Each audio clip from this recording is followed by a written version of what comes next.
Hello and good evening. I'm Susan Barachini, Creative Memories Advisor and Personal Photo Organizer with Forever.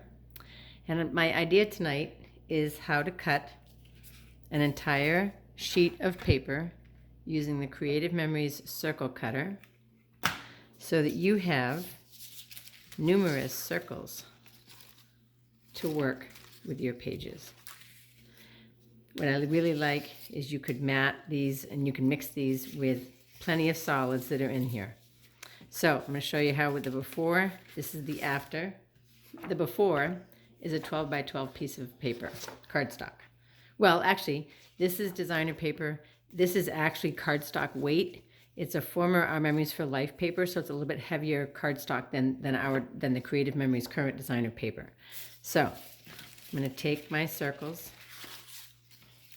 And I have a little hack. My cutting mat slips on my Formica counter. So I took my 13 by 13 Creative Memories silicone mat and put it underneath my mat so that when I'm cutting, it doesn't slip. So how do we do this, you ask? It's really important to have a 13 by 13 mat because you need your sixes to do your alignment, okay? I'm going to move this up and down a couple times to show you some of the features here. The white wheel is the loosening wheel. The dome, when you depress it, it dispenses this rubber piece that keeps the mechanism on your paper, tight on your paper. Here you have your measurements, both in English and metric. This is the button that opens the compartment where your blade is, your straight blade. Whoa. Bam. Goes back in. But I know, this is important also because I know, see where my blade is going to cut? I know that this little tower here is right where my blade is going to cut. So I know when I'm lining this up on my paper that I have to pay attention to that. This is the mechanism that you squeeze and then you push down and it dispenses the blade to cut, okay? This is the end that holds a pen, so if I wanted to write circles or draw circles with a pen, a fine tip, micro tip pen actually, I can do that. So to align this, today's lesson is going to be about aligning it so I can cut, not so I can draw. So my housing is going to be over on the drawing side because this is the side, this is the end that's going to swing, okay? Right. So for good visibility, I'm going to show you how this black line, okay, matches up with my 6-inch line up top. Can you see this right here? 6, and the black line right here. This center, the hole over here where the pen goes, lines up here with my 6.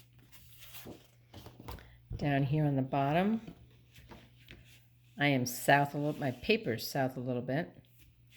No, I guess actually it's okay. I just shifted this with bumping it, so then that's even. I'm gonna go back up here just for a second because I feel like I moved it. Okay, it does have to be as close to perfect as possible, not gonna lie. And so as I mentioned earlier, this little tower here where this button is, that's my blade is right there. So I want to bring it as close to the edge as I can to maximize my accuracy in my circles. So I'm going to come up so you can see the full range of motion that I've got going on here. This tool is not designed for someone who has finger strength issues. This does require both hands, without a doubt. I'm not going to sugarcoat it. So I've got my wheel tightened, my white wheel tightened, my dome is in place. I'm going to squeeze this white button to dispense my blade, and I'm going to start to turn. And yes, you can change hands. I mean, you can release your hand to bring it over your arm, but you cannot release the grip on this dome. It has to stay in place. Now here's the next part. Always cut from the outer direction in. So I'm going to loosen this.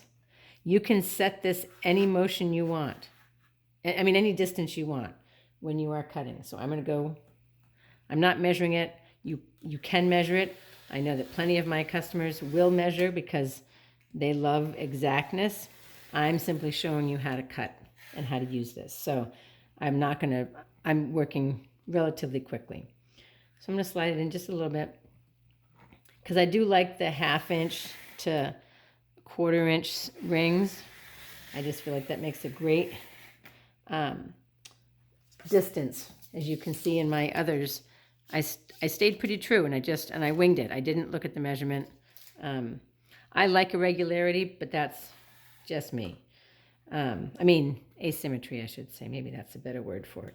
So again, I'm going to slide it in a little bit. I'm hoping you can see. Yep, slide it in just a little bit, or whatever measurement you want.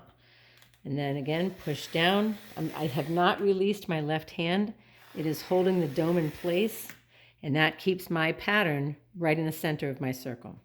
So again, I'm going to loosen the white wheel, send it in a little bit, tighten it, and you can go either way you want, left or right-handed. And yes, at some point in the middle of this, you can trade hands, like I just did. That was like a magic trick there. Again, I can loosen. You can try it. I do recommend trying it, actually, because it does give your hand a break. And then, again, you're just going to keep going around. If you live in an area where there are rotaries, you might feel like you're driving around a rotary. Okay, remember, that's my starting it. So I'm going to come closer to this because this is my cutting blade on this end. So that is one trick you want to be mindful of. One tip you want to be mindful of is keep an eye on that this is your cutting end. I hope this is making sense. I hope you're learning how to use this tool, because this makes up the difference between our jumbo circle cutting, custom cutting pattern, and our trio of smaller circle cutting patterns, custom cutting patterns. And this really bridges the gap on those distances. And just like those rotaries that we drive in, if you don't cut all the way through, you can drive around again, just like you just saw me. So for this last one, I am going to use this hand just because I am, not for any particular reason. Probably just so I can see it. And you can see that these are all loose. I do like to leave these down. If you try to pick them up and stuff, you might catch one on the tool, or you might cut. If it gets moved enough, you could actually cut over it. And nobody wants a cut circle. And again, we could have a fix for that, but avoid the casualty. All right, I'm going to loosen this for one more close cut. There. And again, gripping. You can see how the other side has become much longer because I've worked my way around my paper. Voila. So now I can turn these over and alternate my patterns of the rose paper. I can take some out. I can skip a piece. I can turn this in. I can use this on the opposing page. And I can lift up my circles and I can alternate them. I can make a gap if I want to. One of my favorite designs is to off-center my circles. And I have a ton of circles now. And certainly this could work on on 2 pages. But now I have, just because you saw me, I winged it. I didn't look at one measurement on the ruler, on the tool. But now I have 1, 2, 3, 4, 5, 6, 7, 8, 9, 10 circles for my album pages. Okay, Sue Barachini. You can order this at my site, creativememories.com/user/Susan B. It's called the Circle Cutter. It's $26. And message me with any questions. Thank you. Good night.